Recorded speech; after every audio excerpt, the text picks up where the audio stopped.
Buka dulu ya. Kami buka rapat dengan pendapat umum Komisi 1 dengan para pakar.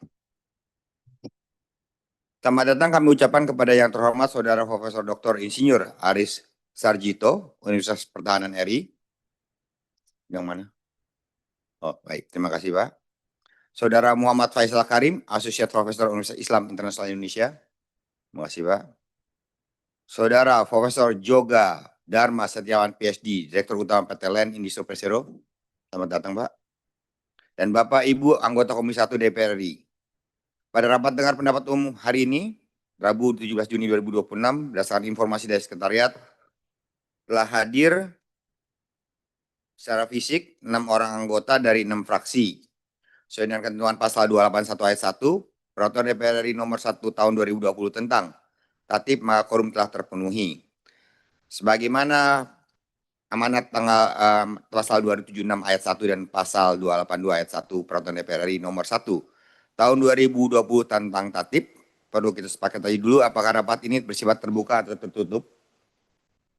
Hah? Terbuka? Buka aja lah ya, nggak ada yang tutup-tutupi kok. Nggak ada anggaran, nggak ada apa, nggak ada rahasia negara ya Pak ya. Ya, kita buka. Dapat konsultasi pengganti rapat BAMUS, DPR RI tanggal 13 Mei telah membahas surat Presiden RI nomor R14 garing pres garing 04 garing 2026 tanggal 21 April 2026 dan surat dari surat Wakil Ketua DPR RI bidang Korpolkam nomor T garis 237 garing PW titik 11 titik 01 garing 05 garing 2026 tanggal 26 Mei 2026 perihal rancangan undang-undang tentang pengesahan persetujuan antara pemerintah Republik Indonesia dan pemerintah Republik Turki mengenai kerjasama dalam bidang pertahanan, agreement between the government of the Republic of Indonesia and the government of the Republic of Turkey concerning cooperation in the field of defense. Dan selanjutnya menugaskan Komisi 1 untuk membahasnya. Tema RPDU hari ini adalah mendapat masukan terhadap rancangan undang-undang tentang pengesahan persetujuan antara pemerintah Republik Indonesia dan pemerintah Republik Turki mengenai kerjasama dalam bidang pertahanan.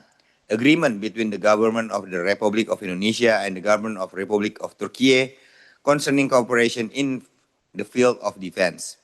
Selanjutnya, kami persilakan kepada yang terhormat para pakar atau komisi untuk menyampaikan presentasinya. Mangga Pak. Bapak yang di tengah dulu, silakan. Nanti baru kanan kiri.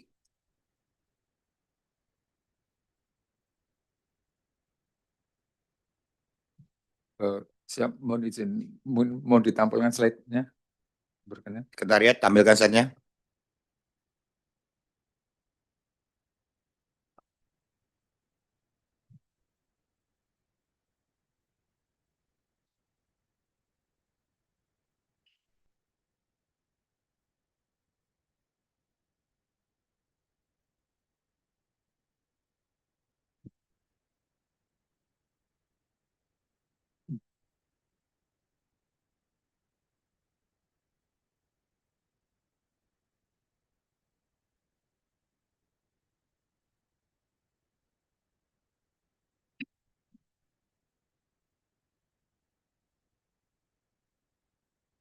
Karena ada kendala teknis Pak, mungkin sambil jalan aja Pak. Oh, siap, untuk menyiapkan waktu. Terima kasih.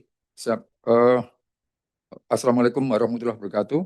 Yang saya hormati dan saya muliakan Bapak Ketua Komisi 1, kemudian yang saya hormati Bapak Wakil Ketua dan anggota Komisi 1 DPR RI serta seluruh peserta RDPU yang berbahagia. Pada kesempatan ini saya akan menyampaikan pandangan akademik mengenai rancangan undang-undang tentang pengesahan persetujuan antara pemerintah Republik Indonesia dan pemerintah Republik Turki mengenai kerjasama dalam bidang pertahanan.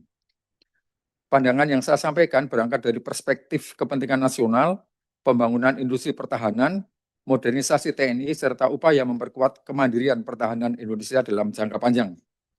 Prinsip utama yang ingin saya tekankan adalah bahwa pertahanan seharusnya tidak berhenti pada transaksi pembelian alutsista, tetapi harus menjadi instrumen untuk meningkatkan kapasitas nasional dan kemandirian strategis Indonesia. Bapak Ibu yang saya hormati, lingkungan strategi saat ini mengalami perubahan yang sangat cepat. Kita menyaksikan meningkatnya rivalitas geopolitik antar negara. perkembangan teknologi militer yang berlangsung eksponensial, serta munculnya berbagai ancaman multidimensi mulai dari ancaman konvensional, cyber, hingga teknologi disruptif. Izin Prof, itu udah ada, mungkin di slide-nya udah Oh. bisa tampil. Oh, siap. Ya, Eh, silakan. Mulai dari awal aja coba slide-nya. Ya, silakan. oh, siap. Izin, kami ulang izin. Terima kasih, Bapak. Saya ingin menyampaikan pandangan akademis tentang kerjasama pertahanan Indonesia-Turki yang saya tekankan pada perspektif strategis, industri pertahanan dan kepentingan nasional, di mana penekanannya adalah pada intinya kerjasama pertahanan harus menjadi instrumen peningkatan kemandirian nasional, bukan sekadar hubungan pembelian senjata. Mau dilanjutkan?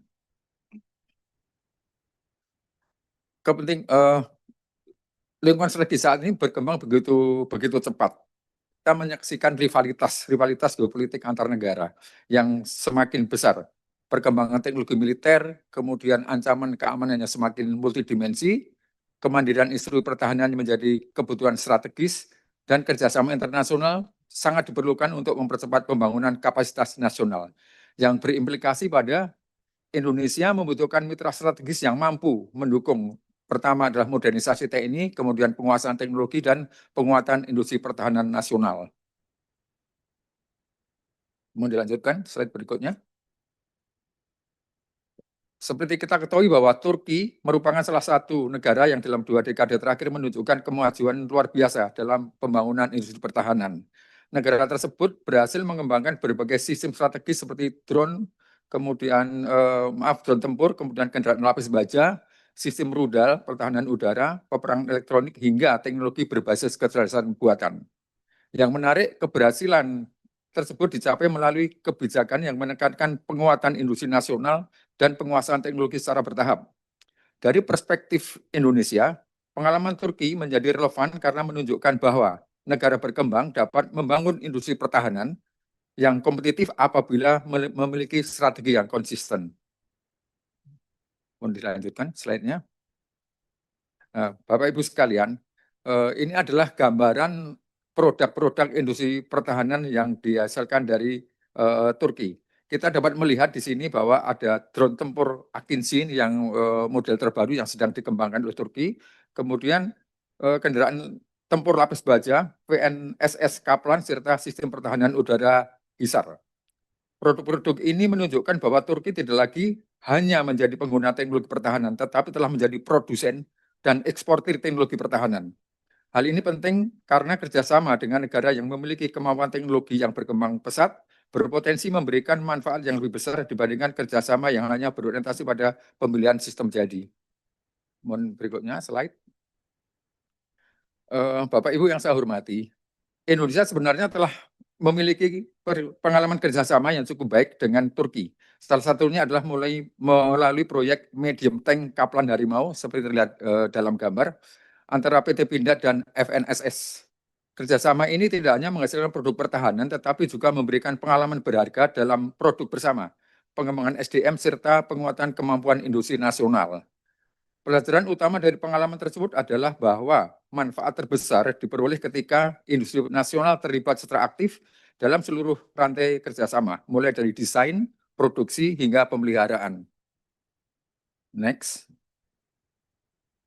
Kemudian, apabila dikelola dengan baik, perjanjian ini dapat memberikan 3 manfaat utama. Yang pertama adalah memperkuat industri pertahanan nasional melalui transfer teknologi, produksi bersama, serta penelitian dan pengembangan.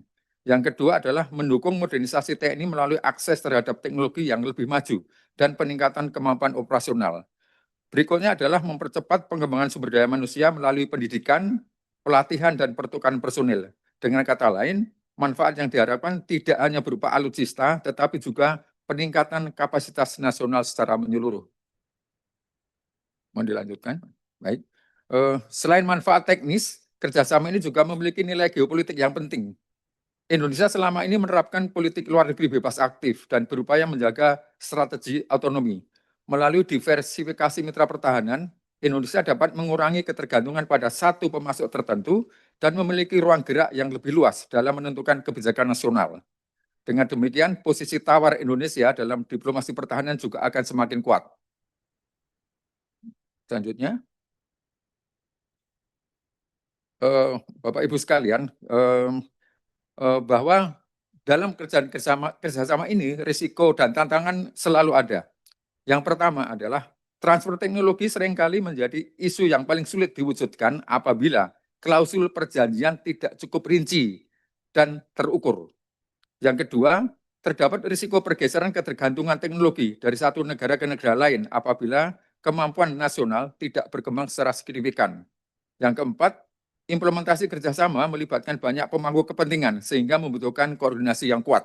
Karena itu, keberhasilan perjanjian ini sangat bergantung pada kualitas implementasinya. Selanjutnya, dalam konteks pengawasan DPR RI, terdapat beberapa aspek yang perlu menjadi perhatian. Yang pertama adalah tingkat transfer teknologi yang benar-benar terjadi. Yang kedua adalah sejauh mana industri pertahanan nasional memperoleh manfaat yang nyata dari kerjasama tersebut. Kemudian berikutnya adalah peningkatan kandungan lokal, pengembangan SDM, serta keberlanjutan riset dan produksi bersama.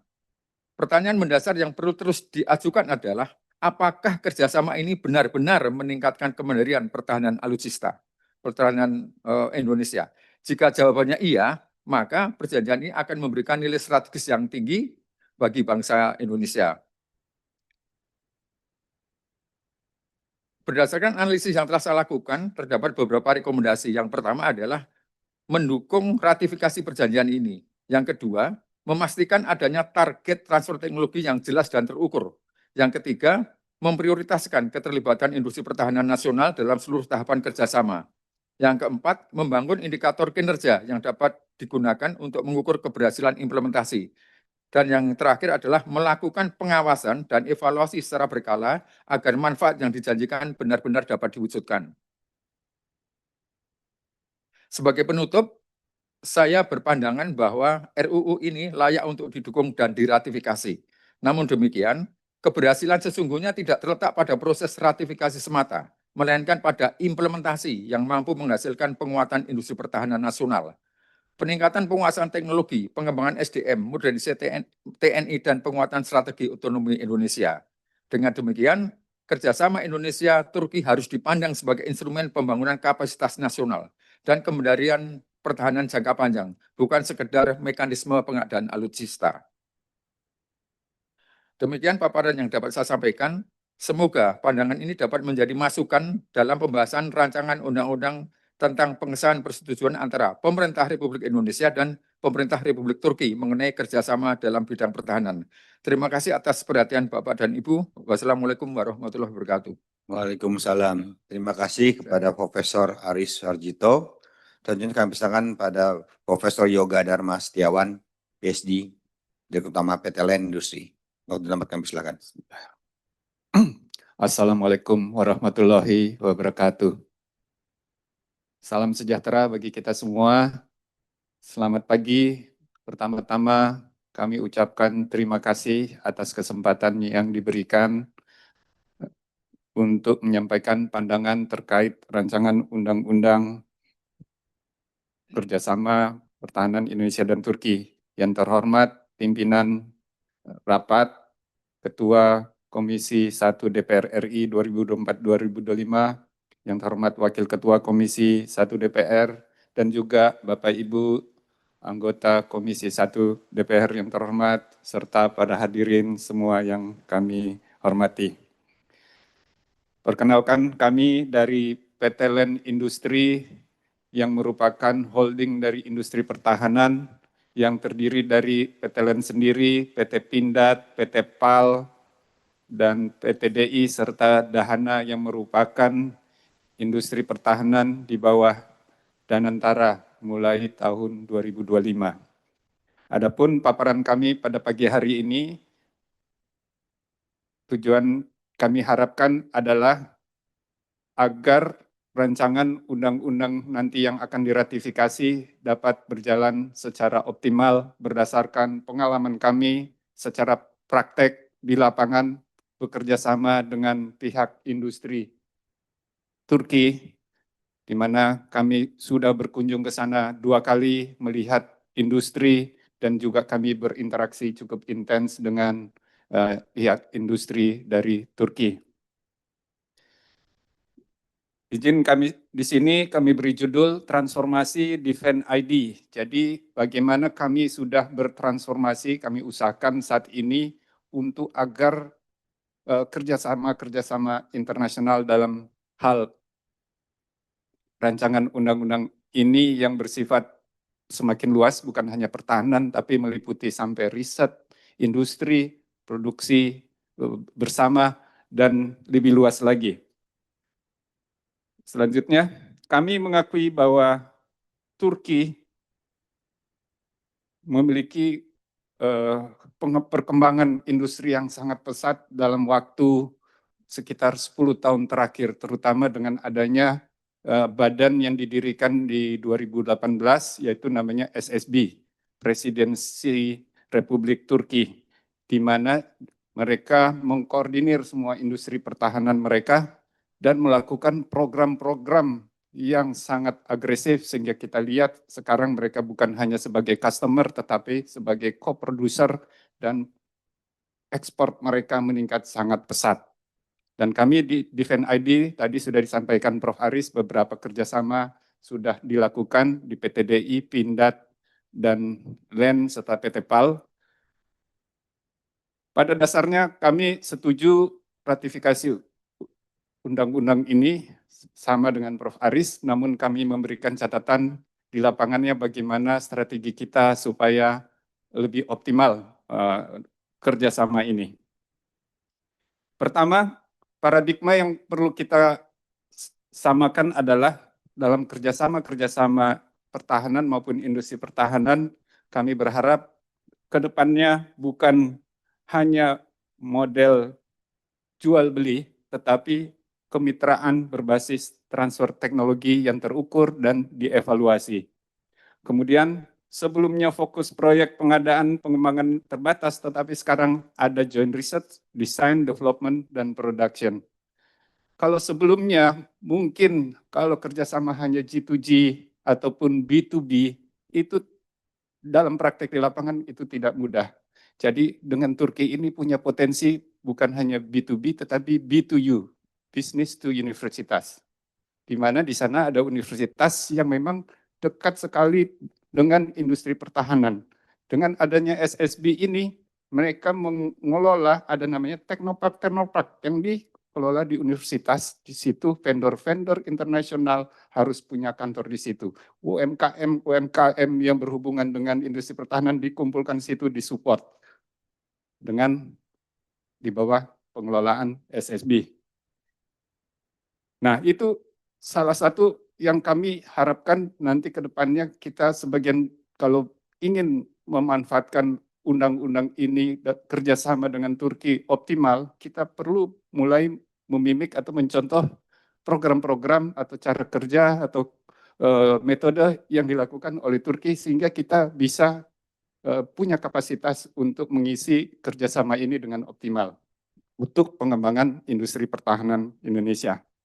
Kemudian sebelumnya rantai pasok terlibat industri hanya bersifat sangat minim, sekarang kami berharap rantai pasok kita ikut orkestrasi ekosistem yang ada di Indonesia, startup, akademisi masuk tadi dalam ekosistem seperti ada teknoparknya. Nah, di sini di Indonesia belum ada teknopark untuk industri pertahanan, di mana di Turki ada 2 yang cukup besar, nanti akan saya sampaikan, misalnya ada yang di Istanbul. Nah, itu sesuatu yang perlu kita dukung supaya kita bisa secara optimal memanfaatkan kerjasama pertahanan maupun industri pertahanan. Yang sebelumnya orientasi pasar terbatas pada pemenuhan domestik, kami berharap dengan Turki ini nanti berorientasi untuk kita bisa ekspor secara global maupun regional. Di mana kami berharap dukungan agar LEN ke depannya bisa menjadi lead integrator untuk penguasaan teknologi, porsi, transfer of technology, dan partisipasi industri semakin kuat. Dengan Turki kami berharap joint development produk strategis mulai dari missile, cyber security, teknologi luar angkasa, dan lain sebagainya yang sudah kami tactical communication, interoperabilitas yang mana kami sudah identify sangat potensi dan sangat bermanfaat untuk Indonesia karena komunikasi kita dengan Turki cukup baik. Kemudian untuk kapasitas ekosistem kami berharap ada regional manufacturing hub, supply chain nasional yang kuat, knowledge transfer, human capital, dan juga komunikasi memiliki untuk transfer knowledge ini kami sudah diskusi perlunya secure line komunikasi yang secure karena mereka berharap kerjasama ini jangan sampai data-datanya bocor ke secara geopolitik lawan mereka misalnya seperti itu. Nah itu yang perlu kita siapkan.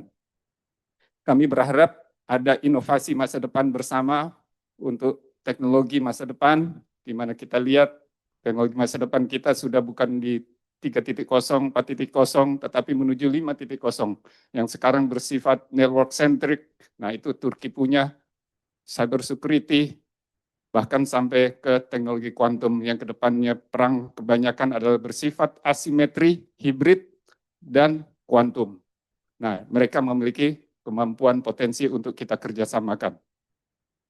Kemudian jangkauan global kami berharap mereka karena Turki dengan gencar melakukan kerjasama aktif, bukan hanya Indonesia, terakhir mereka juga hampir sama dengan rancangan undang-undangan yang di Indonesia ini, DCA, mereka melakukan, saya lihat di internet sama persis seperti yang mereka usulkan ke Brasil dan sudah diratifikasi. Mereka gencar kemana-mana karena mereka melihat potensi pasar ekspor mereka. Nah, kalau kita tidak siap untuk kolaborasi, untuk co-production, maka kita akan bisa hanya menjadi pasar saja. Bagaimana strategi untuk bisa kita memanfaatkan potensi ini supaya kita jadi co-production, bukan menjadi potensi pasar saja dari mereka. Nah, di sini kami mengusulkan ada industri pertahanan sebagai lead integrator tersentralisasi. Kalau di sana mereka ada namanya SSB, kita belum ada, di mana SSB di sana adalah gabungan industri pertahanan dan wewenang potensi pertahanan dari Kementerian Pertahanan, dan juga mereka ada dukungan kontinu dana dari pemerintah, misalnya 20% dari pajak bermotor ada masuk ke industri pertahanan. Kalau di Indonesia masih berdasarkan kontrak atau proyek-proyek yang tidak kontinu. Nah, itu beberapa contoh detail tadi, jadi ada beberapa hal kami ulangi lagi, kami tekankan bahwa transfer teknologi potensi dengan kerjasama Turki itu sangat berpotensi, berimpak sangat baik untuk pengembangan industri pertahanan Indonesia.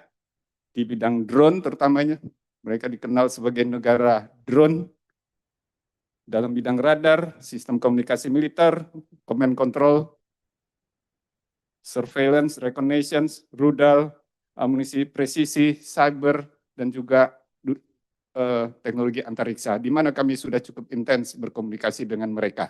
Namun dalam beberapa hal, karena tadi di Indonesia tidak ada kontinuitas dukungan negara ataupun pemerintah, hanya berdasarkan dana-dana kontrak, kita tidak bisa membuat roadmap untuk kerjasama ke depannya yang mana kita mau kerjasama secara independen dari kontrak-kontrak yang ada di Kementerian Pertahanan.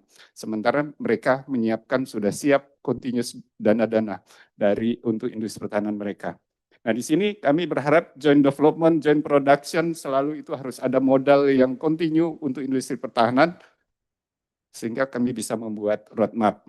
Penguatan sumber daya manusia tadi melalui B2U universitas, mereka banyak universitas yang sangat welcome kita untuk bekerja sama, akademi-akademi yang mana mereka menghasilkan engineer-engineer yang masuk ke industri pertahanan mereka.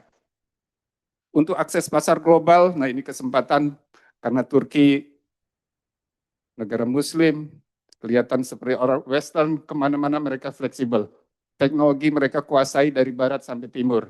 Untuk interoperabilitas, peralatan-peralatan alutsista kita punya potensi bisa kita kembangkan bersama dengan Turki, baik dari alutsista dari Rusia, Cina, dari Inggris, dari Italia, Amerika Serikat, mereka punya banyak kemampuan kunci teknologi di situ. Next. Sekali lagi, untuk bisa memanfaatkan secara optimal kerjasama dengan Turki ini, kami mengusulkan 3 usulan strategis nasional, yaitu pembangunan embrio kawasan teknologi industri pertahanan, yang mana ini memang sudah banyak di beberapa negara, di Turki, di Middle East, di UAE, di Pakistan, di mana mereka berhasil untuk meningkatkan kemampuan industri pertahanan. Karena di situ vendor-vendor dikumpulkan, akademisi masuk, UMKM, industri besar juga masuk ke situ sehingga terjadi komunikasi yang kuat. Kemudian model kolaborasi akan terjadi triple helix sampai pentahelix atau seterusnya. Kemudian tadi seperti Technopark menjadi pusat riset dan inkubasi strategis untuk kedepannya, karena tadi perang bisa hibrid, asimetris, kita bagaimana membuat produk-produk yang murah oleh UMKM, tapi itu efektif untuk menghancurkan misalnya tank-tank yang mahal 80 miliar, tapi dengan yang senjata alutsista yang kecil yang harga ratusan juta, itu mereka siap UMKM di Technopark itu. Nah itu di mana kami lihat Arab Saudi sangat gencar juga bekerja sama dengan Turki melalui Technopark tersebut. Demikian dari kami secara kesimpulan, pemetaan kami dampak strategis secara industri itu akan kerjasama ini akan meningkatkan kapasitas produksi nasional, menguatkan rantai pasok industri pertahanan, meningkatkan signifikan lokal konten, economic impact, meningkatkan utilisasi fasilitas industri yang sudah ada di Indonesia saat ini, potensi untuk produk pertahanan kita ekspor, kemudian menciptakan lapangan kerja yang berteknologi tinggi. Secara teknologi, impact-nya adalah percepatan penguasaan teknologi strategis, penguatan kemampuan integrasi sistem, peningkatan inovasi pertahanan mandiri, dengan kami harapkan negara mendukung, memperkuat adanya suatu badan, kalau mereka namanya SSB, saat ini kita baru ada Defense ID yang mengkoordinir 5 industri pertahanan di bawah Danantara, supaya bisa didukung menjadi lead integrator dalam kerjasama industri pertahanan dengan Turki. Demikian paparan dari kami dan saran dari kami, masukan dari kami. Sekali lagi kami ucapkan terima kasih banyak atas perhatiannya. Wassalamualaikum warahmatullahi wabarakatuh. Waalaikumsalam. Terima kasih Profesor Yoga Dharma Setiawan. Selanjutnya kami persilahkan kepada Muhammad Faisal Karim dari Universitas Islam Internasional Indonesia. Waktu dan tempat kami persilahkan. Ya, terima kasih Bapak Pimpinan yang saya hormati, Bapak Ketua Komisi 1 dan beserta jajaran pimpinan serta juga para anggota Komisi 1. Izinkan saya untuk mungkin sedikit menjelaskan tentang Turkinya. Tadi Prof. Aris dan Prof. Yoga menjelaskan tentang apa sih kira-kira manfaat kerjasama ini terhadap Indonesia. Dan tentunya banyak hal-hal strategis yang bisa kita dapatkan, namun di sini saya mencoba untuk lebih sedikit skeptis sehingga kita bisa memahami lebih utuh kira-kira apa sih maksud dan tujuan daripada Turki bekerja sama dengan Indonesia. Next. Nah, sebagaimana kita tahu tadi Prof. Aris juga sudah menyebutkan bahwasannya sekarang memang ada proses rearmament. Eropa sekarang udah mulai menghabiskan 5% daripada GDP-nya hanya untuk membeli, sehingga pasar pasar defense ini besar. Nah, di sini kita melihat naik sekitar 10%. Sekarang kisaran 2,7 triliun US dollar, sebelumnya sekitar 2,3, 2,2. Dan ini sebenarnya pasar bagi siapa? Bagi orang-orang yang memiliki otonomi dan juga kemampuan untuk menciptakannya. Itu yang pertama. Yang kedua terkait dengan tekanan multipolaritas. Kita tahu ada banyak sekali proses yang disebut dengan screening, investment screening, sanction, kontrol ekspor dan segala macam sekarang menjadi senjata geopolitik.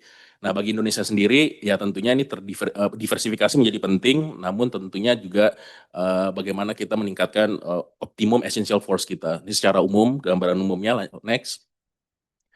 Nah, Turki sendiri bagaimana dalam waktu 20 tahun seperti Prof. Aris bilang tadi, jelas dia udah mampu menjadi negara yang awalnya cuma hanya sekedar importir menjadi eksportir, dan sebagai eksportir dia nggak kayak negara-negara barat tanpa syarat politik, karena memang mereka udah meng-sign ATT ya, Arms Trade Treaty, tapi tidak meratifikasi. Jadi lebih leluasa untuk menjual barang, tidak perlu ada model-model syarat politik, dan sekarang ekspornya telah menjangkau 180 negara.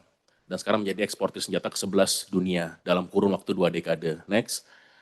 Nah, pertanyaan yang penting sekarang adalah, kita tahu Turki tidak hanya melakukan ini terhadap Indonesia. Turki melakukan ini ke sekitar 90 negara dengan 147 fakta militer. Fakta militer ini ada yang cuma defense cooperation, ada yang benar-benar alliance dan segala macam. Mereka fokus ke bilateral over multilateral. Nah, pertanyaan sekarang, apakah Indonesia khusus atau apakah Indonesia ini spesial di mata Turki, mengingat kerjasama industri pertahanan aja 90 negara, kerangka militer yang kita sekarang akan bahas itu 89 negara, ada pelatihan militer juga dengan 65 negara. Nah, jadi kita apakah spesial di mata Turki? Nah, ini pertanyaan besar yang harus kita jawab. Next.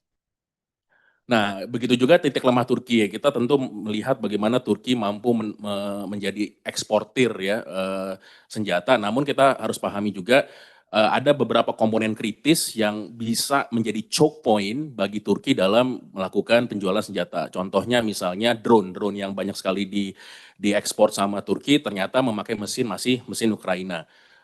Jet tempur Khan yang baru-baru ini terlihat wah ya, masih menggunakan mesin buatan Amerika Serikat, dan mereka harus memiliki izin ekspor dari Washington. Ada kasus juga di mana Turki menjual helikopter ke Pakistan, namun tertahan simply karena Amerika Serikat menolak melisensi mesin daripada helikopter tersebut. Begitu juga dengan Baykar salah satu BUMN-nya Turki baru investasi 300 juta untuk mengembangkan mesin sendiri ya. Kita mungkin lihat 5-6 tahun ke depan baru bisa ada hasilnya. Poinnya adalah ada titik lemah Turki dalam choke point yang bisa membuat teknologi-teknologi mereka mungkin akan menjadi titik cekik. Next. Nah, potensi masalah dengan Turki. Pertama tentunya paradoks di NATO. Tadi disebutkan bahwasanya Turki ini lebih bisa bergerak baik barat maupun timur. Nah, namun semakin ke sini kita melihat bagaimana di NATO pun mereka juga ada paradoks. Mereka beli S-400 Rusia, kena sanksi dari Amerika Serikat, dikeluarkan dari F-35, tapi tetap memiliki veto di NATO. Realignment ke barat sekarang diam-diam juga mulai merapat lagi ke NATO, apalagi Juli tahun ini mereka menjadi salah satu host dari KTT NATO dan mencoba mendapatkan kembali akses teknologi ke NATO. Nah, ekspor tanpa rem ini saya sebutkan tadi karena belum ratifikasi ATT, jadi banyak sekali produk-produk mereka dibeli oleh tentara-tentara yang mungkin tidak sesuai dengan peruntukannya, sebagaimana terjadi di Burkina Faso, di Tigra, dan lain sebagainya. Mungkin ini nggak jadi masalah bagi Indonesia. Nah, yang paling terakhir nomor 4 adalah resiko sanksi pihak ketiga. Sebagaimana yang saya sebutkan tadi, Turkiye juga pernah kena sanksi Amerika Serikat, simply karena tadi terlalu bermain liar, sehingga dalam konteks yang fragmentasi geopolitik sekarang, ini menjadi isu yang bisa menjadi masalah di kemudian hari. Next. Nah, kalau saya melihat sekali lagi pasalnya ya aman, semuanya DCA yang ditandatangani oleh Pak Presiden Prabowo dan juga Menteri Pertahanan Turki aman dalam teks, tidak ada aliansi, ya kan? Tapi tentunya nggak ada transfer teknologi. Nah, pertanyaannya adalah kalau saya jadi Turki, saya nggak punya ikatan apa-apa dengan aliansi dengan Indonesia, apa yang membuat saya harus transfer teknologi ke Indonesia? Karena saya ada 90 negara.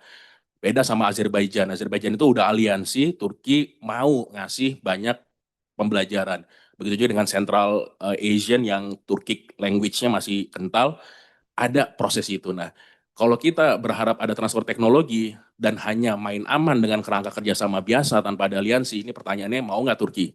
Kalau saya sih jadi Turki nggak mau, kecuali ada hal yang ditawarkan oleh Indonesia.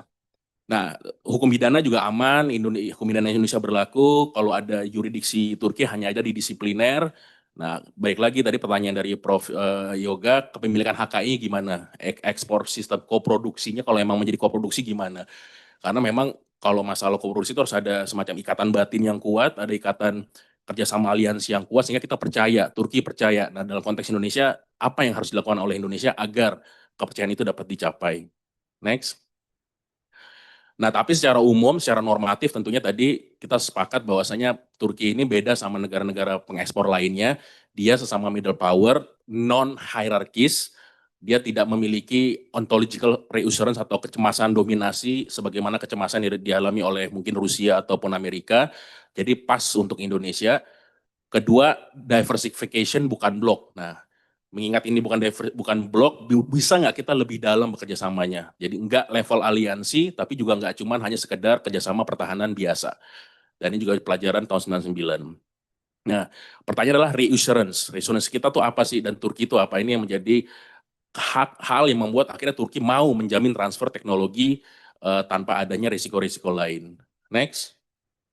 Nah, balik lagi ya, saya sepakat dengan Prof. Aris tadi, kita punya 17.000 pulau, teknologi drone-nya Turki mampu memberikan fungsi ini dan tentunya jauh lebih murah dibandingkan dengan drone dari negara-negara lain, dan posisi kita di tengah rivalitas Amerika Serikat dan Tiongkok membuat kita perlu menambah mitra kerjasama ekstra kawasan. Nah, namun next pertanyaannya sekarang, sejauh mana Turki bisa menjadi alternatif? Karena sekali lagi tesis yang ingin saya bangun adalah kita nggak bisa hanya cuma mau kerjasama biasa dan minta banyak hal, dengan terutama dalam konteks koproduksi dan juga supply chain dan transfer teknologi, tanpa ada upaya untuk benar-benar meng-core Turki untuk menjadi salah satu alternatif dari kerjasama yang luar biasa. Nah, kalau saya pribadi kalau mau ya udah langsung go for Turki Indonesia Alliance, tadi disebutin sama aliansi dalam artian yang lebih ini ya, lebih rendah tentunya. Tadi disebutkan oleh Prof. Yoga, Turki, Saudi Arabia ketat karena memang mereka udah punya kerjasama yang jauh lebih dalam daripada standar yang kita punya. Turki dan juga Azerbaijan, Turki dan juga Mesir itu semuanya juga punya kerjasama yang lebih ketat. Nah, Indonesia saya pikir jangan berharap untuk bisa mendapatkan banyak hal dengan hanya suatu perjanjian yang sifatnya sangat generik. Next. Nah, ini ya, Indonesia hanya satu dari hampir 90 kerjasama. Ujung-ujungnya apa? Bagi Turki kita hanya sebagai pasar, udah kelihatan mesin ekspansi pasar. Nah, bagi Indonesia nilainya tidak otomatis, kecuali emang kita mau cuman beli. Tapi kan tadi tentunya nggak mau beli aja kan, kita mau juga membangun sendiri kemandirian teknologi kita. Next, mungkin ya ini beberapa ini ya, the good-nya ini saya pikir tadi udah saya sebutkan. Lanjut, the bad-nya ya tadi teknologi transfer nggak ada, HKI nggak ada, intinya yang penting-penting malah nggak ada. Ada resiko komodifikasi di Indonesia karena terlalu generik. Next. The ugly ya tadi reputasi end use-nya, kedaulatan datanya kita belum tahu ya, volatilitas Turkiye sebagai posisi di NATO. Next.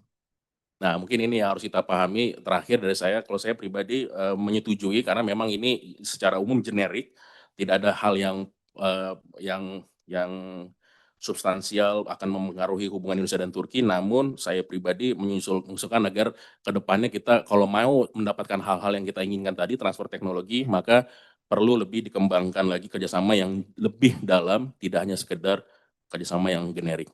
Terima kasih. Terima kasih kepada Profesor Muhammad Faisal Karim. Kita selanjutnya kepada anggota. Di meja saya sudah ada 4 pertanyaan. Yang pertama, mantan pimpinan Komisi 1 kita, Bapak TB Hasanuddin. Waktu dan tempat kami silakan. Terima kasih pimpinan. Assalamualaikum warahmatullahi wabarakatuh.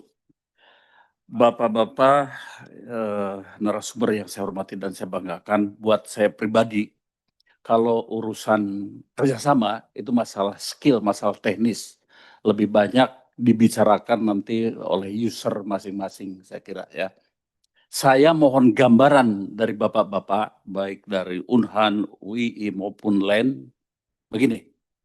Kadang-kadang saya pribadi sulit untuk membedakan beberapa negara yang saya amati secara pribadi juga, ada perubahan yang tadinya dari sekedar itu kerjasama pertahanan lalu berubah secara diam-diam menjadi semacam fakta pertahanan. Dan kalau berbicara fakta pertahanan, kita dilarang menurut Undang-Undang Dasar. Nah, saya mohon gambaran dari Bapak, apa yang harus diwaspadai agar kerjasama pertahanan ini tidak bergeser sedikit demi sedikit menjadi fakta pertahanan. Dan ini mengkhianati konstitusi kita. Itu karena apa? Sekarang kita kerjasama dengan Turki baik-baik saja.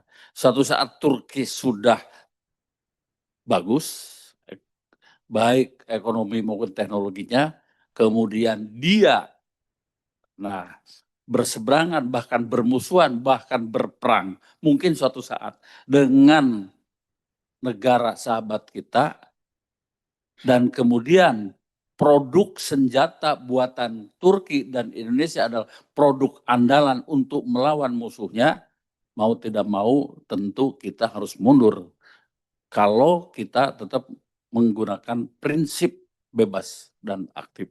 Nah, ini mohon gambaran agar dalam sub-sub pasal atau pasal itu tidak ada muncul ya perubahan dari sekedar kerjasama pertahanan menjadi fakta pertahanan. Terima kasih. Wassalamualaikum warahmatullahi wabarakatuh. Waalaikumsalam. Terima kasih Mayor Jenderal Purnawirawan Bapak TB Hasanuddin. Selanjutnya Mbak Amelia Anggriani. Silakan. Siap-siap Bapak Samsul Rizal. Terima kasih pimpinan, para narasumber yang saya hormati dan juga rekan-rekan anggota Komisi 1.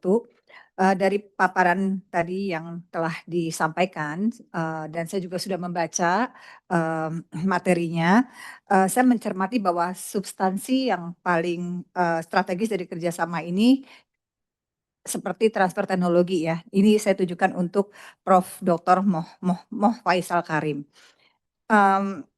Dan juga tingkat kandungan lokal, hak kekayaan intelektual, hingga berbagai pengaturan teknis lainnya justru akan banyak ditentukan dalam perjanjian pelaksana setelah ratifikasi ini dilakukan.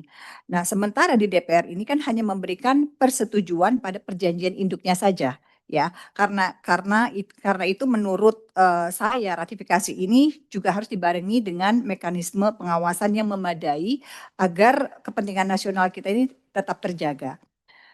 Dan menurut Profesor, bagaimana mekanisme pengawasan yang ideal agar DPR ini dapat memastikan implementasi kerjasama Indonesia dengan Turki ini berjalan sesuai kepentingan nasional ya, khususnya dalam aspek transfer teknologi, kemudian TKDN, dan juga pengembangan industri pertahanan, mengingat banyak sekali detail strategis justru akan diatur setelah undang-undang ini disahkan gitu ya. Nah, kemudian untuk Profesor Dr. Insinyur Aris Sarjito, saya mendapat tadi ya Pak ya, bahwa kerjasama pertahanan ini memang harus dipandang sebagai instrumen pembangunan kapasitas nasional. Bukan sekedar pengadaan alutsista saja ya. Karena itu DPR tentu perlu memastikan bahwa ratifikasi ini benar-benar menghasilkan manfaat yang measurable, yang terukur bagi kemandirian pertahanan Indonesia dalam jangka waktu panjang. Nah, menurut Prof. Aris, indikator apa yang paling konkret untuk menilai bahwa 5 hingga 10 tahun ke depan setelah ratifikasi kerjasama Indonesia-Turki ini benar-benar ukurannya terletak pada kemampuan produksi dalam negeri. Ya, jadi penguasaan teknologi dan juga kualitas SDM pertahanan. Kemudian juga termasuk kemampuan pemeliharaan alutsista, atau adakah parameter lain yang perlu menjadi tolak ukur keberhasilan ratifikasi ini? Gitu. Dari saya itu saja pimpinan, terima kasih. Terima kasih Mbak Amel. Wang Samsul Rizal, silakan. Ya, makasih banyak pimpinan. Assalamualaikum warahmatullahi wabarakatuh. Bapak pimpinan, kawan-kawan, saudara-saudara anggota Komisi 1, para narasumber yang kami banggakan. Sebelumnya terima kasih atas perspektif yang komprehensif yang diberikan. Kami ingin mendapatkan insight yang lebih dalam untuk beberapa. Yang pertama untuk Bapak-Bapak Profesor semuanya ini adalah menurut Bapak-Bapak untuk industri pertahanan nasional Indonesia saat ini, apakah kita sudah memiliki value advantage yang membuat orang merasa butuh kerjasama dengan Indonesia? Ini dalam konteks industri strategis pertahanan nasional. Itu duluan. apakah kita memiliki kelebihan yang tidak dimiliki oleh negara lain sehingga mereka benar-benar merasa butuh untuk bekerja sama dengan Indonesia. Yang tadi Bapak sampaikan bukan hanya sekadar jadi pasar, tapi benar-benar kita memang dibutuhkan untuk membuat mereka menjadi lebih komprehensif atau lebih kualitatif.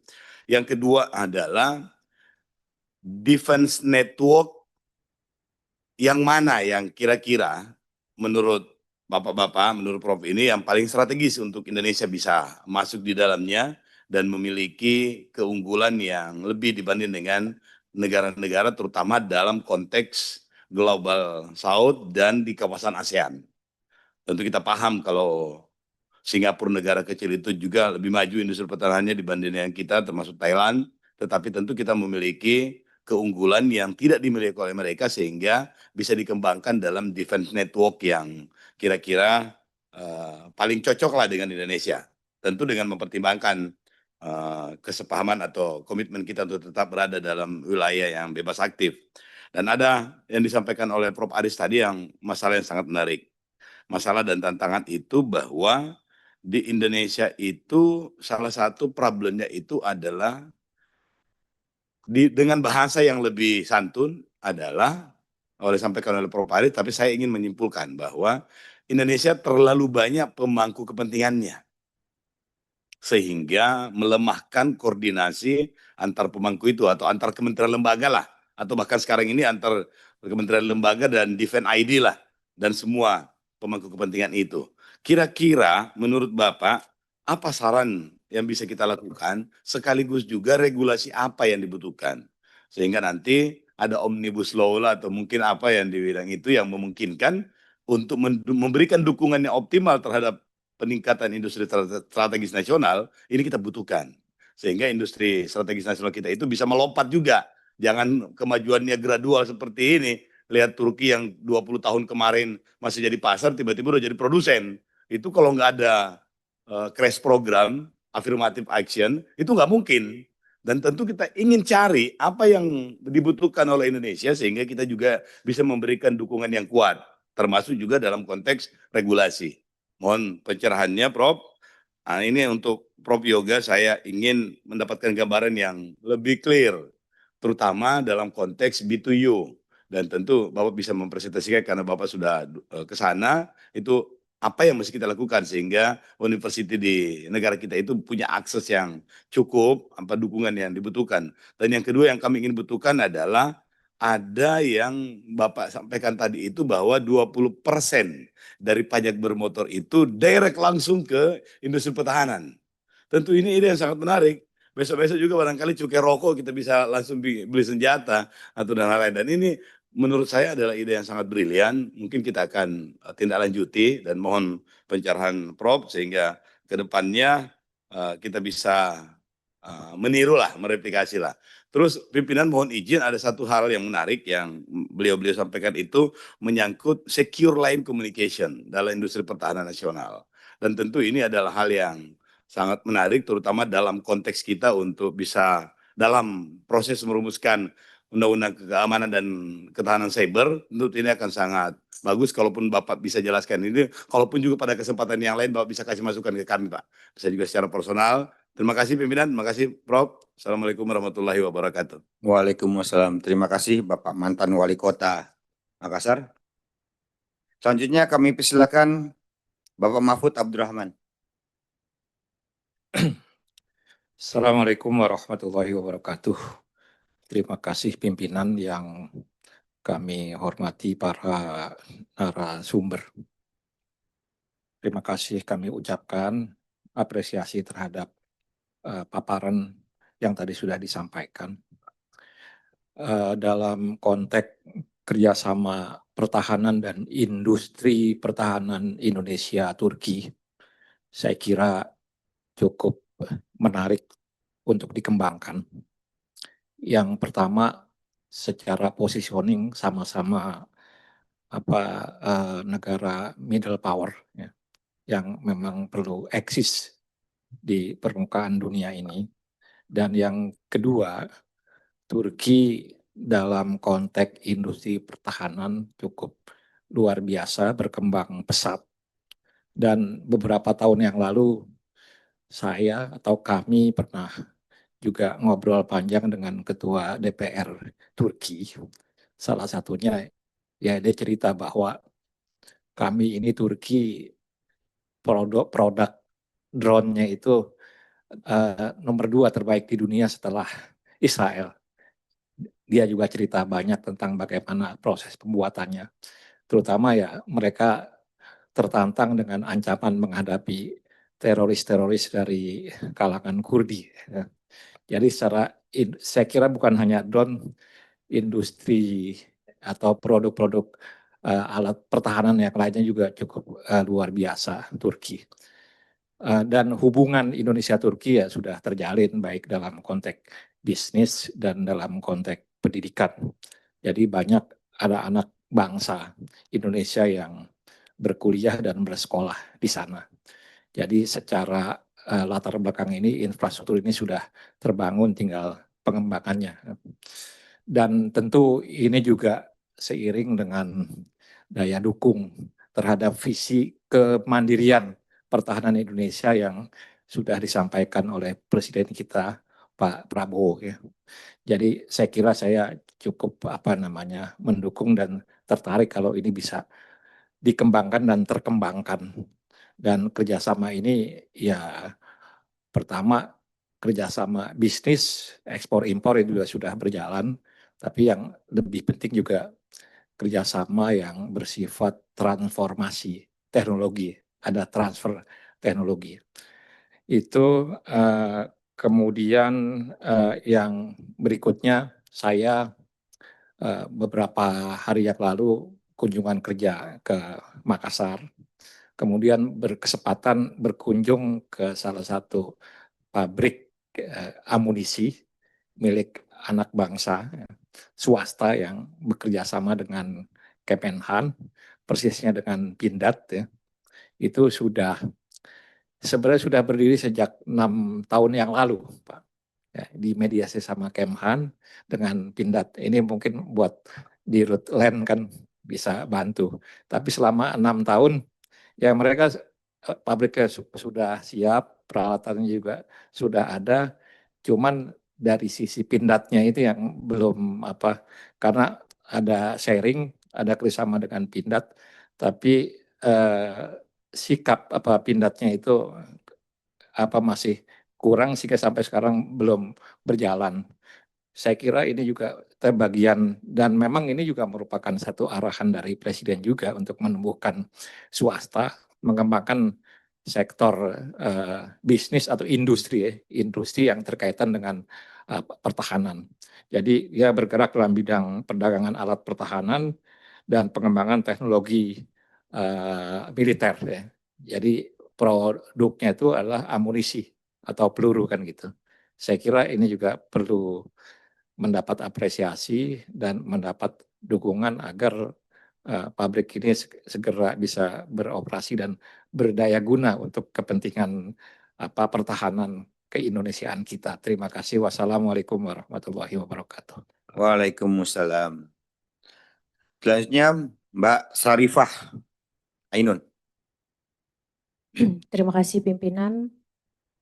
Langsung saja Pak.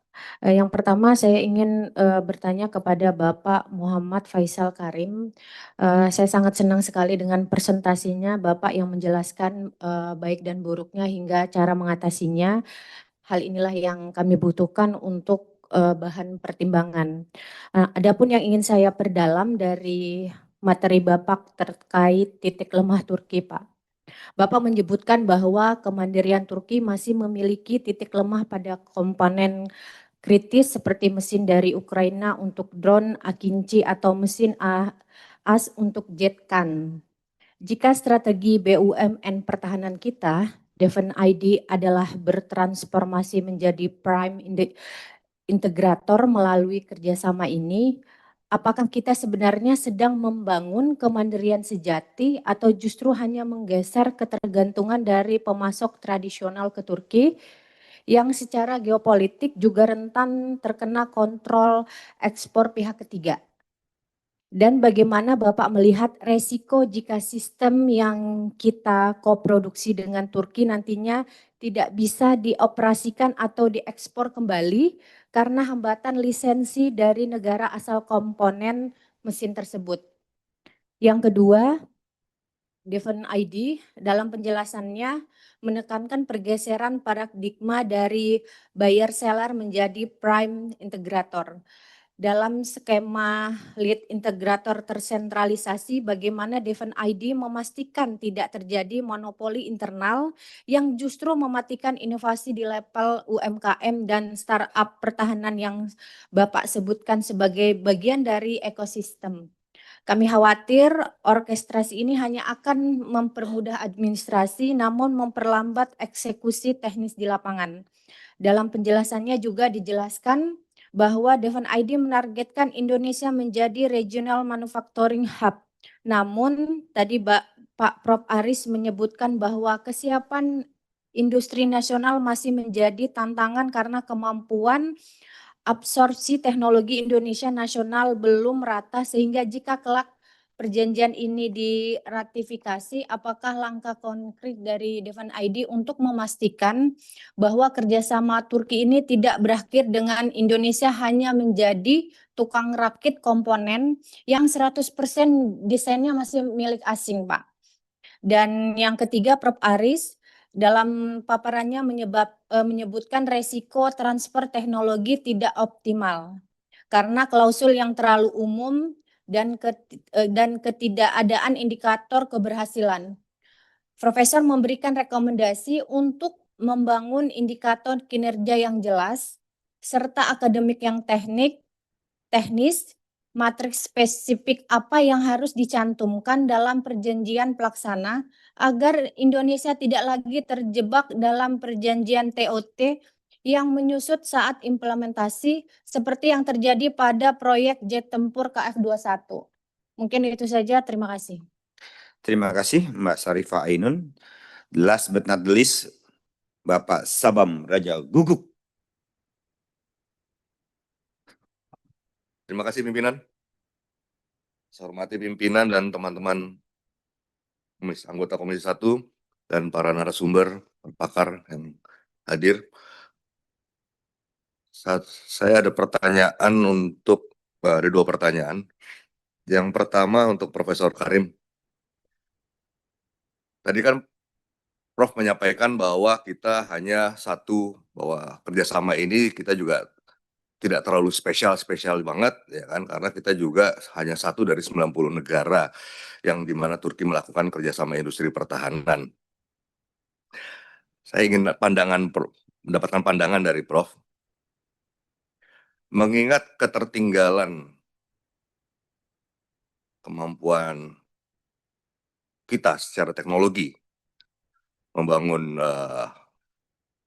persenjataan dibandingkan dengan negara-negara maju, Amerika, Inggris, NATO, ya, Korea, Jepang, Turki, ya. Apakah ada negara lain di pandangan Prof yang bersedia memberikan transfer teknologi kepada Indonesia lebih dari yang Turki mau berikan? Supaya kita juga dapat gambaran. Memang kelihatannya kita satu dari 90, tapi jangan-jangan negara lain nggak ada yang mau juga ngasih. Mengingat kita juga belanjanya nggak banyak-banyak banget, ya kan?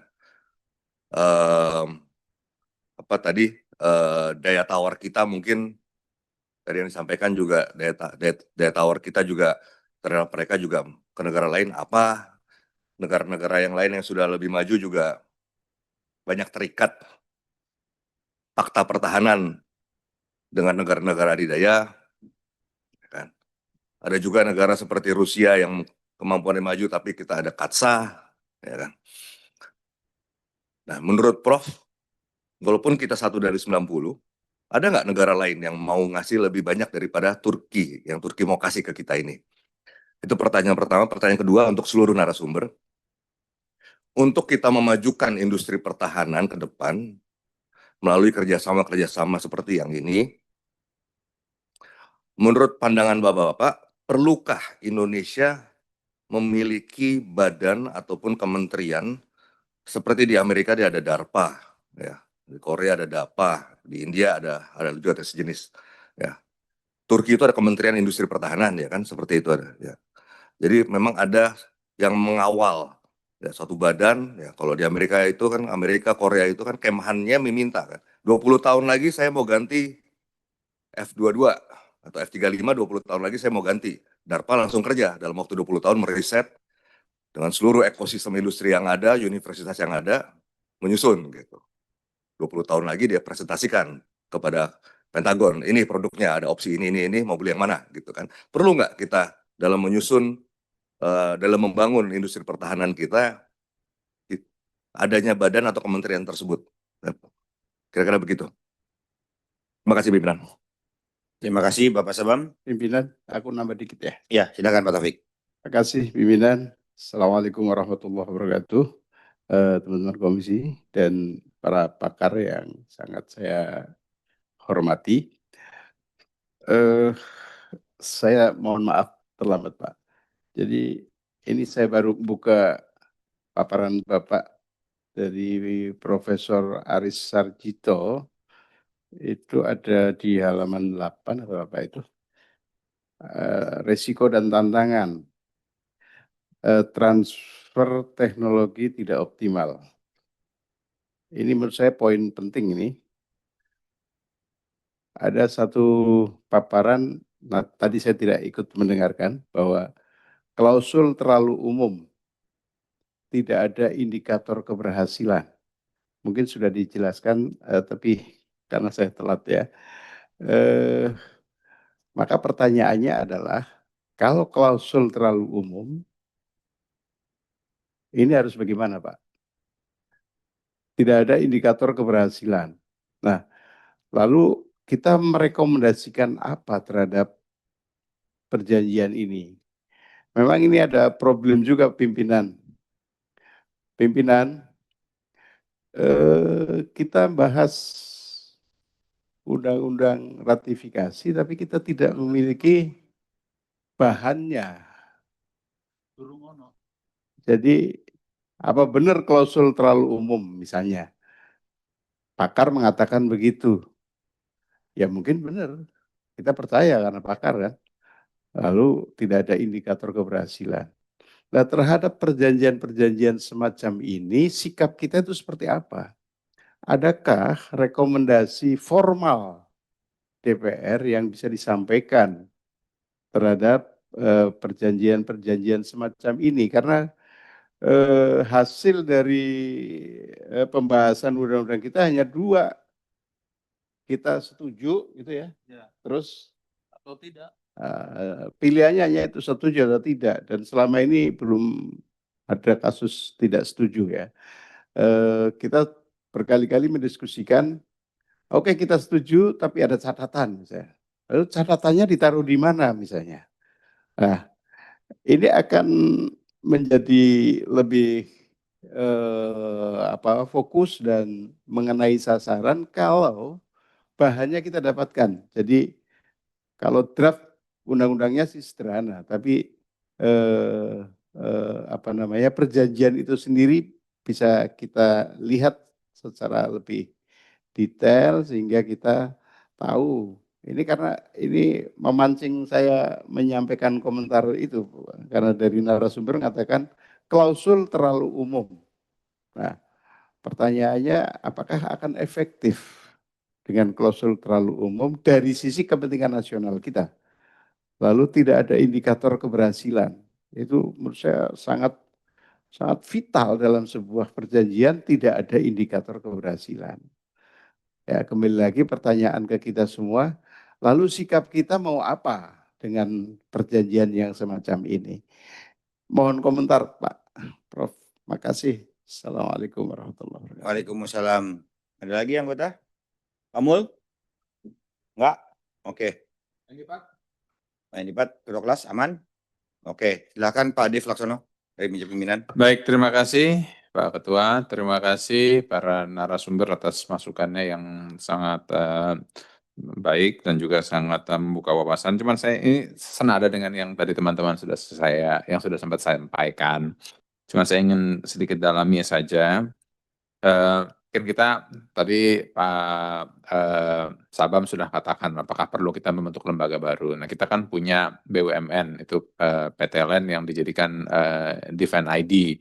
Nah, apakah itu ke depannya nanti Defense ID ditingkatkan lagi menjadi sebuah KL atau badan pemerintah yang mengurusi soal hal industri pertahanan atau cukup seperti ini cuman diperkuat fungsinya. Nah, memang itu adalah hal yang berbeda. Tapi kalau kita masuk di dalam kerjasama pertahanan ini di DCA ini,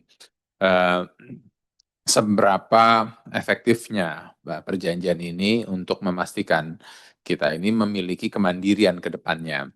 Ya sekarang ini kan masih sebagian besar itu kita ya bisa dikatakan kurang lebih tukang jahit lah. Jadi kita ngambil barangnya dari sana, bahannya dari sana, terus kita tinggal finishingnya aja di sini. Nah, tapi yang justru kita butuhkan ini, yang kita harapkan itu adalah R&D-nya kita tingkatkan ke depannya. Seperti yang Pak Presiden Prabowo katakan, kendaraan yang dia pakai itu yang dibanggakan ya, Maung Garuda, itu masih bocor-bocor. Ya, ini kan pengakuan beliau sendiri ya, masih ada bocor-bocor ketika hujan, lalu ketika jalannya itu kurang begitu baik itu terasa kurang nyaman, tapi ya itu tetap dikembangkan ke depannya. Nah, ke depannya ini ya kita dengan pengembangan Ion TP yang membutuhkan peralatan artileri juga sangat banyak, lalu juga modernisasi persenjataan juga diterus ke depannya. Nah, dengan kita memiliki DCA baik dengan Turki ataupun dengan negara-negara lain, ini apakah bisa mendorong R&D itu ditarik ke Indonesia? Karena mengingat KFX kita aja akhirnya mandek, nggak jalan. Nah, padahal kita sudah investasi uang tidak sedikit, triliunan. Ya, kita sempat mengirim itu sampai dengan ratusan teknisi dan engineer kita ke sana. Nah, tapi teknologi yang kita dapatkan itu sangat terbatas. Bahkan alih-alih salah satu engineer-nya malah dituduh espionage, ditahan berbulan-bulan. Nasibnya di sana. Cuman saya belum monitor lagi. Akhirnya sudah berhasil dipulangkan belum itu ya, yang itu. Kalau nggak salah sih terakhir saya dengar katanya sudah, cuman saya belum dapat kepastiannya. Nah ya, cuman ya hal seperti ini ya. Jadi dengan kita membuat DCA ini ya, ini akan memberikan ya blanket guarantee nggak nih ke kita? Ya, jangan hanya kita justru diberikan apa namanya? Kita memberikan blank check ke sana, lalu malah kita yang tereksploit, tapi kita tidak mendapatkan dampak yang besar ya, karena Turki sendiri pun juga mereka memiliki industri pertahanan yang sangat besar. Tapi mereka pun juga nggak sepenuhnya sejarahnya itu smooth. Mereka pun juga sempat kena kapsa dari US gara-gara mereka beli Su-400 ya. 300-nya kan. Nah ya jadi mereka pun juga ada sejarah-sejarah seperti itu. Nah, terus kalau misalnya ini mau ditarik di bawah katanya pelanggaran HAM segala macam, ya Turki juga banyak juga pelanggaran HAM-nya gitu. Nah, jadi ya, hal inilah yang harus menjadi pertimbangan untuk kita merampungkan aturan ini, jangan sampai kita terjebak di dalam permainan global politik yang akhirnya menjerat kita. Begitu Pak. Terima kasih. Baik, terakhir dari saya setuju dengan Pak Yoga nih Pak, bahwa perang itu udah berubah sekarang. Zaman dulu pakai tank, Leopard, 5 juta, 13 juta US dollar, Rafale, yang perlu juga sih, itu 113 juta euro. Kalah dengan FVP-nya Ukraine, drone, yang harganya cuma 300 sampai 800 dolar aja. Itu banyak diproduksi ratusan ribu unit per bulan, murah, rakitannya gampang dioperasionalkan pakai aluminium foil, jadi nggak kedetek juga sama radar. Ada drone pencegat, interceptor drones juga 1.000 sampai 3.000. Ada juga drone jarak jauh 55.000 sampai 270.000. Ada drone laut, naval sea drones sampai 300.000, tapi antrinya nggak sejuta-jutaan, Pak. Kalau kita beli yang banyak ini, tapi saya sepakat sama Bapak 3 orang di depan ini, kita nggak mau beli. Kita mau kita punya industri pertahanan sendiri sehingga kita ada kemandirian dalam pertahanan kita. Saya langsung ke pertanyaan saja ke Bapak Kolonel Laut Purnawirawan Profesor Dr. Insinyur Aris Sarjito STMAP. Banyak banget gelarnya Pak, IPU, ACP, EKJR, enggak selesai Pak kalau sebut Pak ya. Bagaimana mekanisme evaluasi yang ideal agar kerjasama pertahanan RI Turki ini dapat terukur secara nyata, dampak terhadap peningkatan kesiapan operasional TNI, dan bukan sekedar rutinitas seremonial. Dan dalam hal memperkuat doktrin tempur, sejauh mana kerjasama pertahanan ini memberikan lompatan daya gentar atau deterrence, dan peningkatan interpol yang diperoleh TNI dan kerjasama alutsista. Untuk Profesor Dr. Muhammad Faisal Karim, PhD. Sejauh mana keuntungan komparatif spesifik yang dimiliki oleh Indonesia yang membuat posisi kita sejajar dan tidak mudah didikte oleh Turki dalam perjanjian ini? Apakah model kerjasama dengan Turki dapat dijadikan blueprint bagi Indonesia dalam memformulasikan perjanjian kerjasama pertahanan dengan negara kekuatan menengah middle power lainnya? Yang terakhir, untuk Bapak Yoga Dharma Setiawan, bagaimana Bapak melihat peluang dari kerjasama ini untuk meningkatkan tingkat komponen dalam negeri atau TKDN pada produksi alutsista ke depan? Selain ini dari sisi komersial dan supply chain, sejauh mana kerjasama dengan Turki ini membuka akses pasar ekspor baru bagi produk-produk industri pertahanan nasional, khususnya PTLN, ke depannya, atau justru membatasi hak paten komersial industri pertahanan kita secara global? Silakan Bapak Profesor Dr. Insinyur Aris Sarjito untuk menjawab terlebih dahulu. Siap, terima kasih Bapak Pimpinan Sidang. Izin kami akan menjawab karena tadi dari beberapa Bapak dan Ibu yang terhormat ada yang beririsan pertanyaannya. Mungkin kami nanti agak secara keseluruhan izin. Yang pertama dari yang terhormat Bapak TB Hasanuddin, senior saya izin. Yang beliau menekankan jangan sampai kerjasama ini bergeser dari poin kerjasama itu sendiri yang isinya adalah terutama adalah transfer of technology seperti itu. Terus kemudian juga bagaimana DPR mengawasi ini atau fungsi pengawasannya seperti apa? Siap izin. Jadi kami tadi sekaligus menjawab izin Bapak tadi kurang Bapak Taufik, saya maaf tentang indikator-indikator tadi. Kami menyarankan bahwa dalam perjanjian kerjasama itu disampaikan indikator-indikatornya. Indikator-indikator itu adalah misalnya yang pertama adalah jumlah proyek produksi bersama. Jadi per itemnya itu harus jelas, harus diketahui. Kemudian tingkat kandungan lokalnya. Tingkat kandungan lokal pasti dari negara yang bekerja sama dengan kita, Turki, pasti tidak mungkin nanti 100% adalah dari produk dari katakanlah PT Pindad, pasti ada yang dari Turki. Contohnya adalah yang sekarang sedang berjalan yaitu Tank Harimau. Tank Harimau itu adalah kandungan lokalnya itu sekitar 80%. Yang 20% itu adalah masih impor dari Turki sendiri, itu yang turretnya itu mungkin Bapak. Turretnya itu, dan itu memang sebetulnya core teknologinya ada di situ, di turretnya itu. Terus kemudian berikutnya adalah ini yang kadang menjadi kurang perhatian adalah jumlah SDM yang memperoleh pelatihan itu. Karena kemarin yang di kasus lain izin yang di Korea Selatan tentang pembangunan kapal selam izin kelas Changbogo kelas itu juga agak sedikit rancu tentang SDM-nya. Karena PT PAL juga mengirimkan SDM sebagai engineer, sedangkan TNI Angkatan Laut juga mengirimkan sebagai operator sebetulnya. Tetapi awak TNI Angkatan Laut meskipun operator juga harus mengetahui teknologinya karena nanti sebagai operator di kapal. Nah itu kelihatannya dari jumlah itu agak sedikit rancu di dalam pelaksanaannya. Kemudian adalah yang perlu indikator lain adalah jumlah teknologi yang harus dikuasai. Misalnya kalau dalam kalau yang saya di submarine karena saya angkatan laut ini, submarine itu kan ada teknologi untuk pendorongnya sendiri, kemudian teknologi untuk yang elektronika dan juga untuk propulsi. Nah itu harus jelas. Kalau misalnya itu teknologinya itu misalnya sistem itu harus jelas skopnya. Nah, izin, jadi pengalaman di Stang Bogoplas itu karena berlarut-larut dalam kontrak kerjasamanya, sehingga ketika dicapai kerjasama itu, kemudian kapal selam pertama dihasilkan, itu sistem operatingnya itu masih Windows XP, izin. Windows XP. Karena pada saat kerjasama ditandatangani itu memang Windows XP itu yang terbaru, belum ada seri berikutnya. Nah itu mungkin mungkin dari bapak-bapak yang terhormat di sini untuk bisa mencari semacam terobosan gitu supaya tidak memerlukan banyak stakeholder tadi yang disampaikan tadi. Itu. Kemudian juga yang tidak kalah penting itu harus ada peningkatan kemampuan industri pertahanan nasional kita. Itu misalnya PT Pindad itu harus ada kapasitas yang ingin dicapai. Peningkatannya apa? Itu harus tertulis dengan jelas.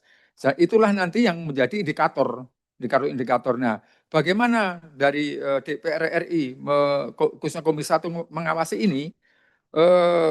Menurut hemat saya, DPR dapat mengawasi implementasi perjanjian ini dengan meminta laporan berkala mengenai pelaksanaan kerjasama, kemudian capaian transfer teknologi, kemudian keterlibatan industri nasional, penggunaan anggaran, dan dampaknya terhadap penggunaan kapasitas pertahanan nasional. Jadi skop itu dari DPR sebagai fungsi pengawasan itu dapat meminta laporan secara berkala mengenai item-item yang kami sebutkan tadi, izin.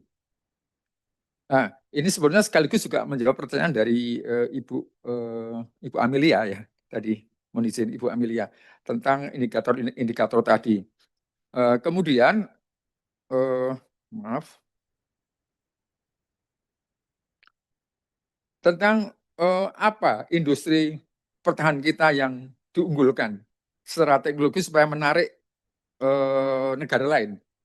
Sebetulnya izin kalau secara teknologi terus terang saja saat ini kami belum bisa menemukan teknologi apa yang bisa kita capai. Tetapi dari perspektif lain yang bisa kita tawarkan. Yang pertama mungkin begini, contohnya Filipina itu memesan secara rutin kapal perangnya mereka ke PT PAL. Dan itu murni bisnis to bisnis. Ya, di situ tidak ada beban-beban politik. Mungkin itu yang bisa ditawarkan. PT PAL dan Filipina mengakui itu produksi dari PT PAL bagus. Terus kemudian kalau teknologi secara khusus mungkin bisa sampaikan di sini tentang ini Bapak izin bahwa engineer PT PAL dalam hal welding pengelasan submarine itu jauh lebih baik daripada gurunya yang Korea Selatan. Dan itu diakui sendiri oleh pihak Korea Selatan. Ya untuk kualitas pengelasannya bawah air itu, mungkin itu izin. Terus risiko TOT tadi sudah ini juga tadi sudah menjawab Ibu Sarifah tadi yang bertanya tentang risiko TOT. Kemudian berikutnya tantangan dari Bapak izin, maaf saya tidak mendengar jelas tadi. Yang TOT tidak optimal, kemudian klausul terlalu umum. Harus bagaimana? Nanti udah kami sampaikan izin tadi ada beberapa item, minimal ada 5 item tadi yang perlu untuk indikator-indikator tadi yang harus disampaikan secara jelas.